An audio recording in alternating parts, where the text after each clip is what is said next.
Je suis en train de faire ces vidéos actuellement, tout simplement pour vous démontrer que nos ancêtres noirs étaient passés partout, sur tous les continents, et ils avaient civilisé tous les continents où ils sont passés. C'est-à-dire que là-bas, ils ont créé à chaque fois de nouvelles cultures, de nouvelles langues, de nouvelles traditions.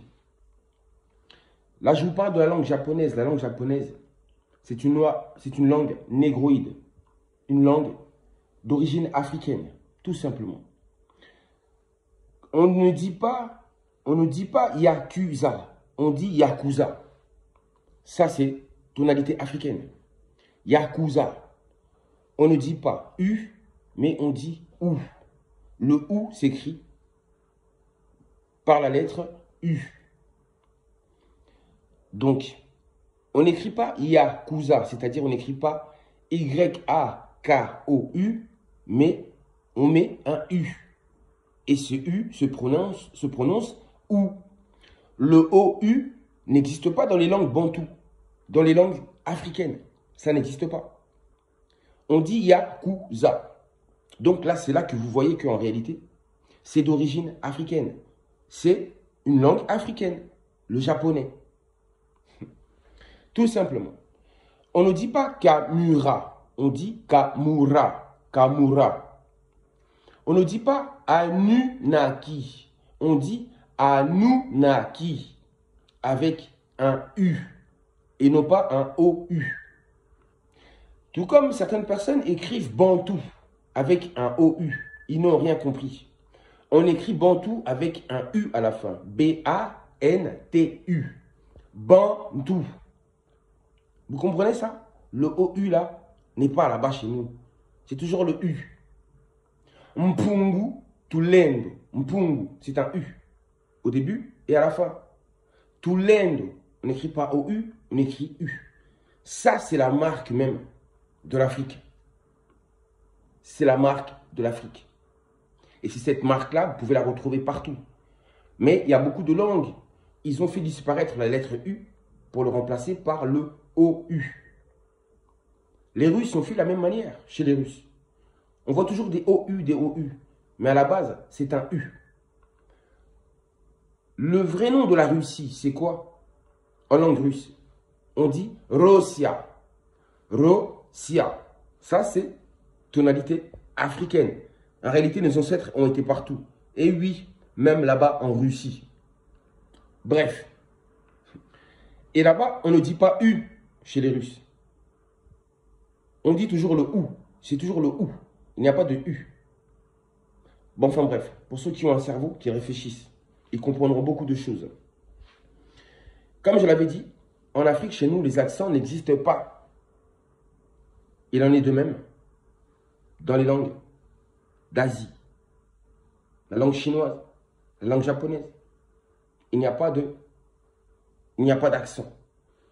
Ce sont les autres ensuite, avec le temps, qui ont rajouté des accents pour pouvoir justement s'accaparer de ces langues-là et de dire que ce sont eux les créateurs de ces langues-là, alors que c'est faux. Enfin bref, c'était juste une parenthèse. Quand on dit yoga, le yoga, ce sont des pratiques négro-africaines. Yoga, le zen, la méditation. Et ensuite, on vous parle souvent de Bouddha. Bouddha, tonalité africaine. Bouddha. Et vous avez vu dans Bouddha, on trouve un OU. Bouddha. Mais en réalité, quand vous lisez bien, en réalité, ça se dit, le Bouddha s'écrit avec un U et qui se prononce OU. Bouddha. Donc à la place de OU, je mettrai un U. Bouddha. Et vous savez, le bouddhisme, tout ça là, ce sont des créations des Noirs. Ce sont des spiritualités des Noirs. J'ai dit, à chaque endroit où les Noirs ont été, à chaque continent où ils ont été, nos ancêtres ont créé de nouvelles spiritualités, de nouvelles traditions, de nouvelles cultures, de nouvelles langues, de nouvelles écritures, des idéogrammes, etc. Maintenant, je vais vous démontrer que Bouddha, en réalité, tout ça là, c'est des histoires de Noirs, tout ça. D'abord, sachez-le, Bouddha est avant tout un titre. Le titre de Bouddha, désigne une personne ayant, notamment par sa sagesse, réalisé l'éveil. C'est-à-dire réaliser, écoutez bien les termes négro-africains que vous allez entendre. Le titre de Bouddha désigne une personne ayant, notamment par sa sagesse, réalisé l'éveil, c'est-à-dire réaliser le nirvana. Nirvana, nirvana, ça c'est africain ça. Ou transcender la dualité, samsara. Nirvana, samsara. Réaliser le nirvana ou transcender la dualité, samsara, nirvana. Samsara, tonalité africaine. Il peut être désigné par d'autres qualifications, c'est-à-dire cette personne, ce Bouddha, bienheureux, celui qui a vaincu, ou encore ainsi venu. On peut l'appeler aussi ainsi, bienheureux, ou encore celui qui a vaincu, à travers l'éveil qu'il a obtenu, ou encore ainsi venu. Donc, Bouddha, à la base, c'est un titre, c'est un état d'être, mais il devient ensuite un nom propre pour désigner le personnage historique. Écoutez bien ce personnage historique. Je vous dis que les Noirs ont été là-bas en Asie.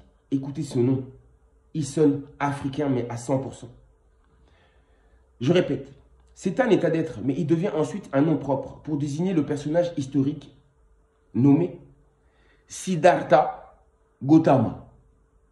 Siddhartha Gautama. C'est pas africain ça. C'était un noir éveillé et qui a hérité de ce titre de Bouddha. Des Noirs en Asie, oui, des Noirs en Asie. Un homme noir éveillé tout simplement, qui se nommait Siddhartha Gautama. Et dans Siddhartha, ils y rajoutent des H, des D, tout ça, bref. Et Gautama, comment on l'écrit? On l'écrit G-A-U-T-A-M-A. C'est comme ça qu'ils l'ont écrit, avec un A-U. Mais en réalité, Gautama, c'est avec un G-O-T-A-M-A. On reconnaît l'africanité là-dedans. Hiroshima, etc. Kawasaki, etc. Ça sonne vraiment africain. Parce que chez nous, là-bas, dans les langues africaines, là-bas, il y a beaucoup de mots qui se terminent par des I. Nous sommes les premiers. Et ce concept, nos ancêtres l'ont ramené un peu partout. Un peu partout. Comment je dirais? Akira. Tous ces personnages, Akira, ces noms-là, c'est d'origine africaine. Sachez-le, c'est africain tout ça. Enfin bref, je continue. J'en étais où? Et voilà. Justement, je répète, il devient ensuite un nom propre pour désigner le personnage historique Siddhartha Gautama, qui n'est pas un dieu, contrairement à ceux que l'on pense en Occident. Non, ce n'est pas un dieu. C'était juste un noir éveillé. Alors, écoutez les belles phrases qu'il a dit, ce personnage. Et vraiment, on voit que vraiment c'est africain tout ça. C'est de la sagesse africaine, négroïde. Celui qui est le maître de lui-même est plus grand que celui qui est le maître du monde. Et il y a des vidéos précédentes où je vous avais dit exactement la même manière, mais avec des termes différents. Et quand je suis tombé sur cette phrase-là, je me suis dit, mais oui, c'est nous.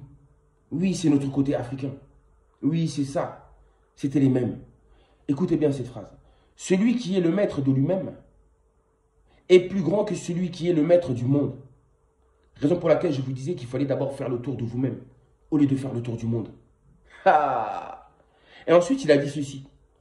Bonne est l'action qui n'emmène aucun regret et dont le fruit est accueilli avec joie et sérénité. Bonne est l'action qui n'emmène aucun regret. C'est des actions positives qui n'emmènent aucun regret.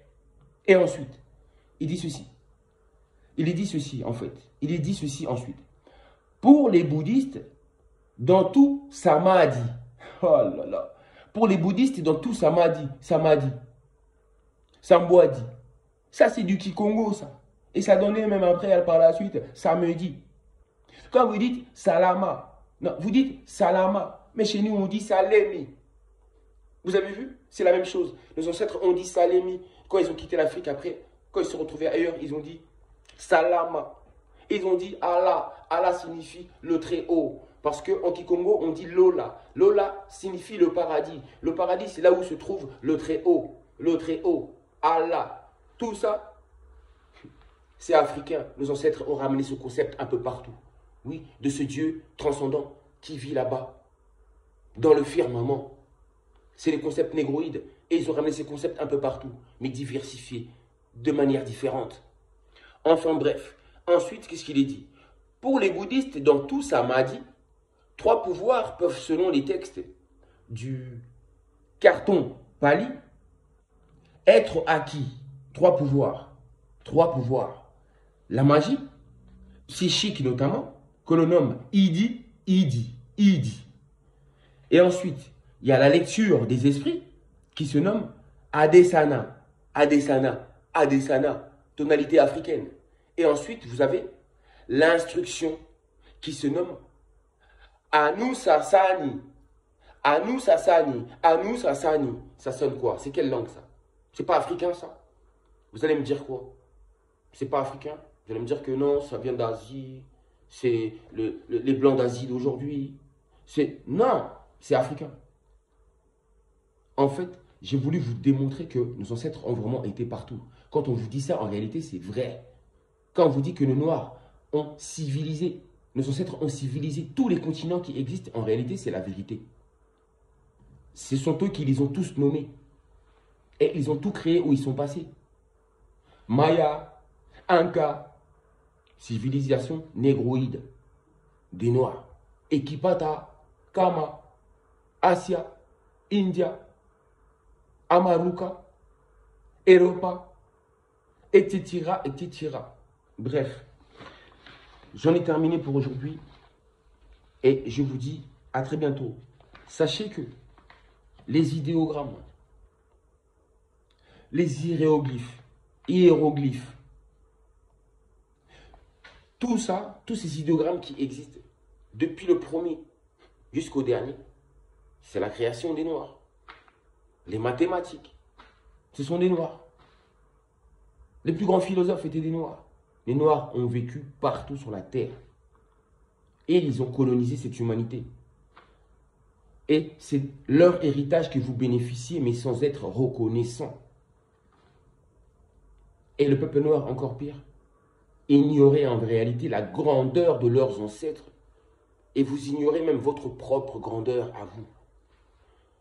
Et moi, je ne suis là que pour ça, pour vous rappeler votre grandeur et vous faire prendre conscience de la grandeur de vos ancêtres. Et vous devez être fiers de vos ancêtres, fiers de vous. Lors de la prochaine vidéo qui viendra, si je peux,